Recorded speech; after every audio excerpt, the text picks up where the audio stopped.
ce plateau de Ça se dispute, ce soir nous recevons 5 invités. Ce sont des personnes un peu particulières, car elles sont des sosies de célébrités.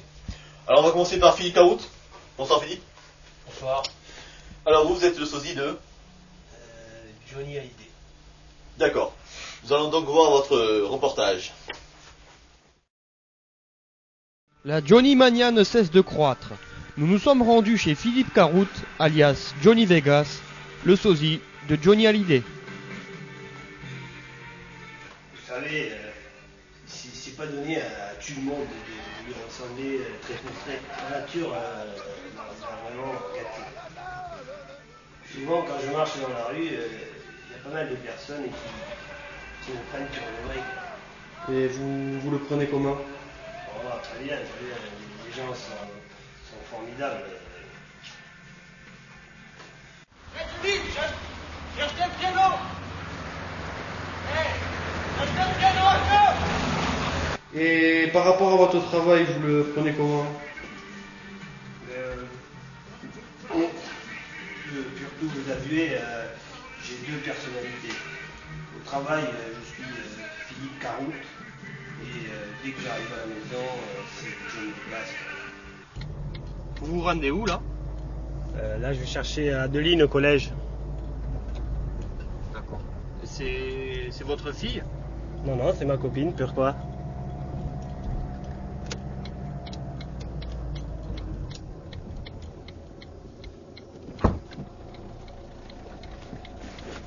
Fais chier, t'es en retard. Je fais big deal, moi. C'est pas 6 heures? Tous les soirs, un ami de Johnny vient chez lui, accompagné de sa guitare, pour répéter les chansons que Johnny doit jouer samedi soir. Avec les collègues, là, tous les samedis soirs, on fait une représentation au bar le Shunga Boy.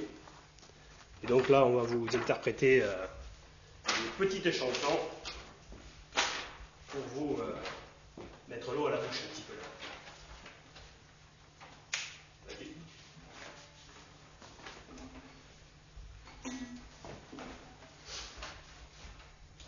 Toute la musique que j'aime, elle est de là, elle est du blues.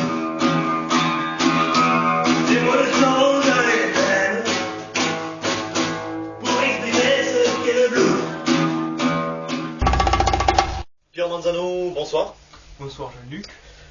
Vous êtes le sosie de Terry Creevers, c'est ça? Non, pas du tout. Elvis Presley. Elvis, d'accord. On regarde votre reportage. Dans un petit village du sud de la France, nous nous rendons chez Pierre, le sosie d'Elvis Presley. Bonjour, je m'appelle Pierre Manzano. Je suis plus connu sous le nom de Jackie Memphis, car je suis le sosie d'Elvis Presley, le King. Alors là, ça c'est la petite pièce à laquelle je me prépare avant chaque concert. Alors regardez ça, c'est un objet qui me tient à cœur, c'est une des guitares d'Elvis. Il marche encore très bien.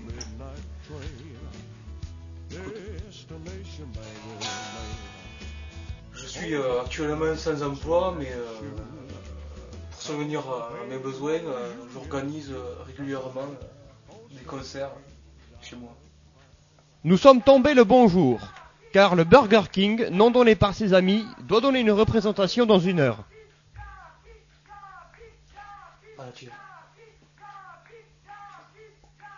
Le Burger King se concentre une dernière fois avant de partir pour les coulisses.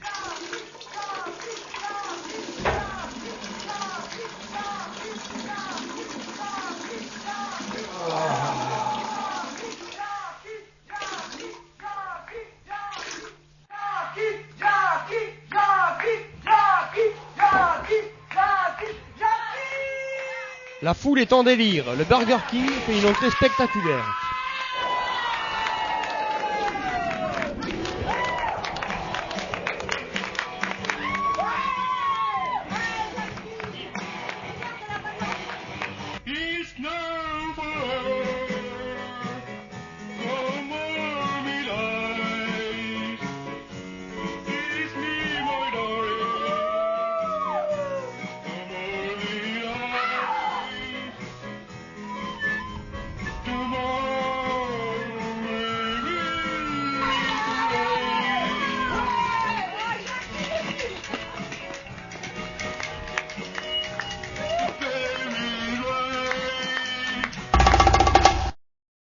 Rémi Larrey, bonsoir. Bonjour, non, moi c'est Rémi. Oui, donc vous êtes le sosie de qui? Pascal Obispo. D'accord. Tout de suite le reportage de Rémi. Non, Pascal. De Pascal. Non, Rémi. Rémi Larrey vit tout seul en région toulousaine. Il travaille à mi-temps, tout se passe très bien à son travail. Mis à part dans sa vie privée, et oui, comme vous pouvez le constater par les images, Rémi est le sosie parfait de Pascal Obispo. Il en est conscient. De plus, Rémi est assez doué musicalement parlant. Si j'existe, c'est d'être femme, c'est d'être femme. Bon, mais c'est vrai que moi, j'adore tout ce que fait Pascal, quoi. Ça a toujours été mon idole. Quand je me suis bien regardé dans un miroir, je me suis aperçu que, quand même, j'avais une certaine ressemblance. Après, je me suis mis à jouer du piano et à chanter du Pascal Obispo, quoi. Je suis tombé pour elle. J'ai des yeux pas pour elle. Donc, je me suis mis un petit peu à travailler ma voix, quoi. De suite, je me suis aperçu que j'avais vraiment pas de mal à imiter Pascal Obispo, quoi. C'est trop facile, oui.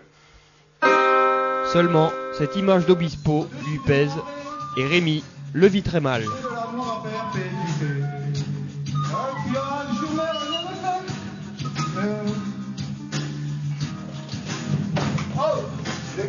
Donc, de jour à jour, cette image de Pascal prend de l'ampleur.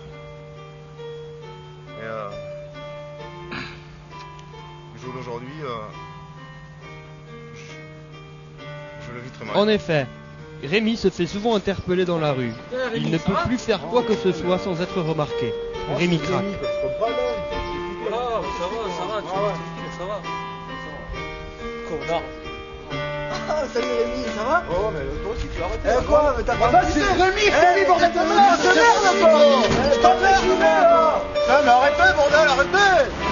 Arrêtez de marceler, putain, arrêtez, quoi. Connard! Putain de merde. Connard!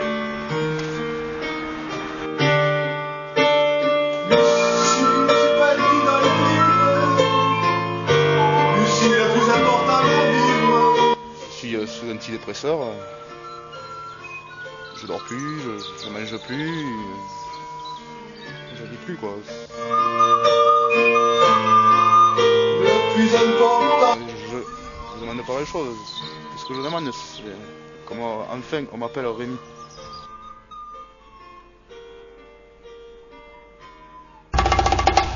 Dominique et Suzanne, bonsoir. Bonsoir Julien. Bonsoir. Jean-Luc. Bonsoir. Alors laissez-moi deviner, vous êtes le sosie de Gérard Junior, Non. de Michel Blanc, et vous de Suzanne Dany Cordy, c'est ça?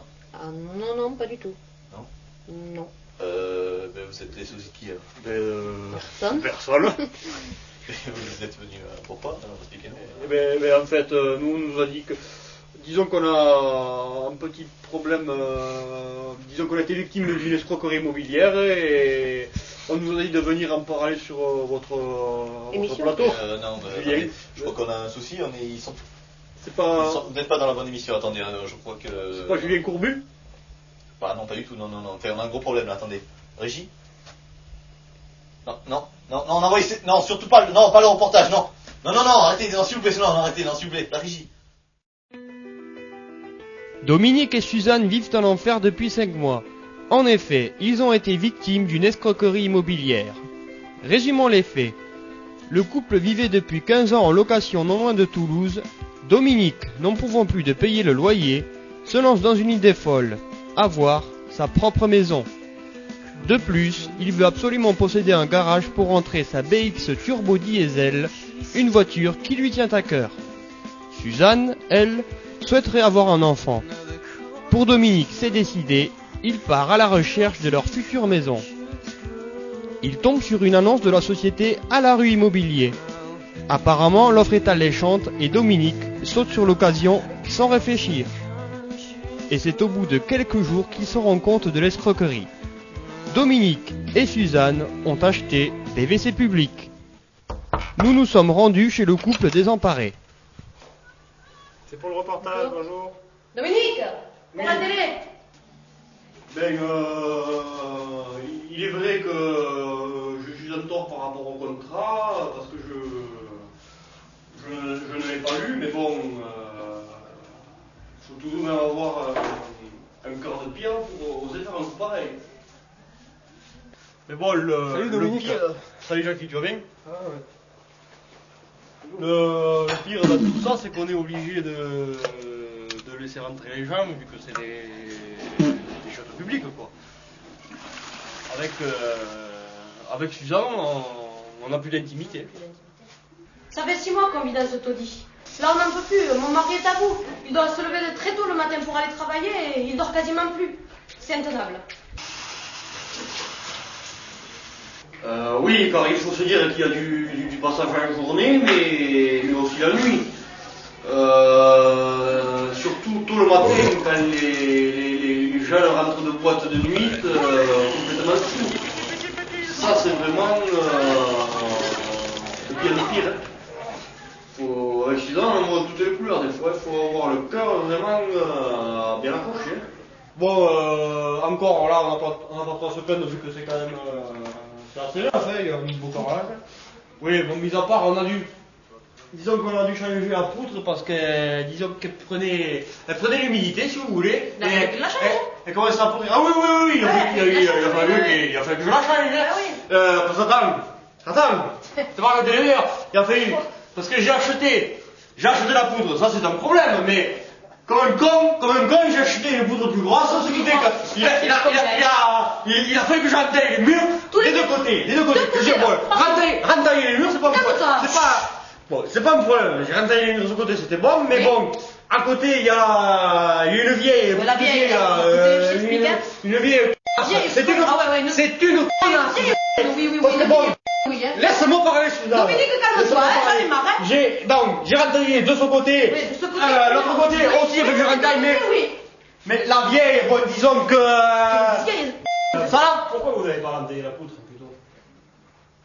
Le pire dans tout ça, c'est que notre enfant arrive dans 2 mois et on va le mettre où? Bon, avec un peu de chance, la vieille, si tout trois mois, ça remonte. Là, je pète le mur, quoi. Je vous le porte, je vous là, ça fait une pièce de plus. Hein. Toujours la facilité. Quoi? Peiné par le malheureux couple, notre équipe part à la recherche du grand patron de cette société, car il est bon de le rappeler que Dominique n'a jamais rencontré cette personne. Surprise, la personne interpellée travaille pour la télévision. Par respect pour la personne, nous avons dissimulé son visage. Oui. C'est pourquoi? C'est pour... Vous vous rappelez du couple qui vous a acheté des toilettes publiques? Là, oui. Et pourquoi vous refusez de le rencontrer, monsieur? Bon, écoutez, là j'ai pas trop le temps. J'ai une émission à préparer. J'ai pas trop le temps. Excusez-moi. Mais répondez à ma question, s'il vous plaît. Bon, foutez-moi la paix. Vous êtes ignoble, monsieur, de faire du mal à des pauvres gens. Et je suis désolé, mais c'est pas ma faute s'ils sont plus cons que la moyenne. Avouez quand même qu'il faut être un peu con pour acheter des choses publiques, non? Oui, mais Bon, écoutez, vous faites très bien votre boulot. Ok. Moi j'ai une mission avec une belle brochette de nas qui se prennent pour des stars. J'ai pas trop le temps. Merci. Merde. Enculé, c'est... Monsieur! Non, s'il vous plaît! Allez, parti l'enculé! Allô monsieur, Julien Courbet à l'appareil de l'équipe de Sans Aucun Doute. Alors voilà monsieur, je vous appelle concernant le couple qui ont acheté des WC publics et je voudrais savoir pourquoi vous ne désirez pas les rencontrer monsieur. Monsieur, répondez. Et est-ce que je pourrais savoir pourquoi mes invités sont sur votre plateau? Vous n'avez pas le droit monsieur.